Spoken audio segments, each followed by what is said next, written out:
Chers amis, bienvenue au podcast Jésus chez nous de la Société Spirit Rénovation. Lors de cette rencontre, nous lirons le chapitre 118 du livre Chemin, Vérité et vie de l'Esprit Emmanuel, psychographié par le médium Chico Xavier. Après la lecture, nous ferons un bref commentaire, suivi par une prière. Chapitre 118. Le paralytique. Comme ils ne pouvaient l'aborder, à cause de la foule, ils découvrirent le toit de la maison où il était, et ils descendirent par cette ouverture le lit sur lequel le paralytique était couché. Évangile selon Marc, chapitre 2, verset 4.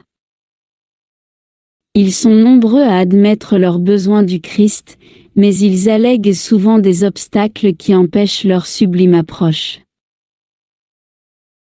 Certains ne trouvent pas le temps de méditer, d'autres expérimentent des inquiétudes qui leur semblent interminables. Néanmoins, pour que nous nous sentions en compagnie du Maître, en tant qu'intéressés légitimes par ses bienfaits éternels, il est fondamental d'élargir nos capacités, de dilater nos propres ressources et de marcher à sa rencontre sous la lumière d'une vive foi.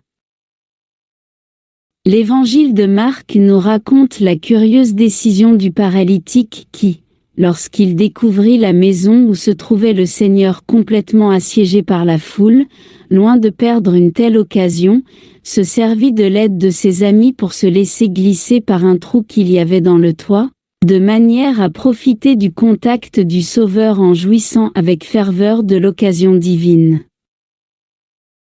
Souviens-toi du paralytique de Capharnaüm, et dans l'hypothèse où tu aurais de grandes difficultés à jouir de la présence du Christ par des empêchements d'ordre matériel, adresse-toi au Seigneur avec le soutien de tes amis spirituels, et laisse-toi tomber à ses pieds divins pour recevoir de nouvelles forces qui te rendront la paix et ta bonne volonté. Extrait du chapitre 1 du livre Le message de l'amour immortel d'Amélia Rodriguez par la psychographie de Divaldo Pereira Franco. Lorsqu'il se présentait, de véritables multitudes venaient, avides de connaissances, pour l'entendre disserter sur les prophètes et la loi, d'une manière inhabituelle, riche de poésie et de beauté, qui fascinait tout le monde, le Verbe, d'abord doux et tendre, puis bientôt énergique et noble, pénétrait au cœur et se gravait dans les esprits qui renouvelaient les concepts autour de la vie et des relations humaines. Dans les passages ci-dessus, nous pouvons percevoir l'opportunité unique du paralytique d'entendre les paroles du Maître.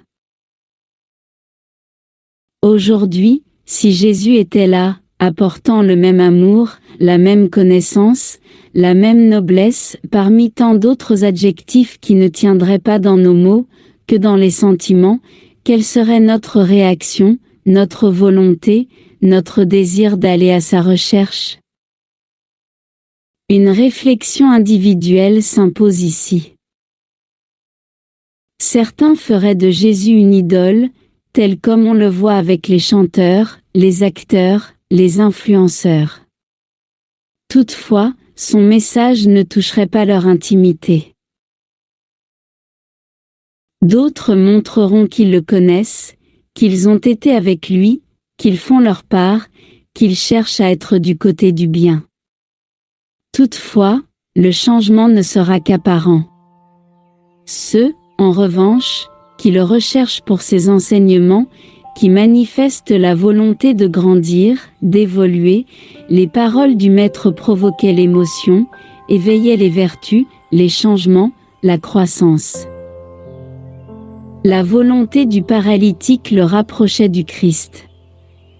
Il savait qu'il ne pouvait pas changer tout seul et il a donc cherché de l'aide. Laissons notre orgueil et notre égoïsme de côté et partons à la recherche de Jésus-Christ, en demandant de l'aide, si nécessaire, et en nous soutenant les uns les autres. En clôturant notre rencontre, élevons nos pensées. Nous te sommes très reconnaissants, Seigneur, pour nos vies, pour les opportunités quotidiennes depuis l'instant que nous ouvrons les yeux le matin jusqu'à ce que nous les refermions à la fin de chaque journée, au moment du repos de notre corps. Viens par tes émissaires à nos vies quotidiennes. Ta présence nous réconforte, nous apaise et nous oriente.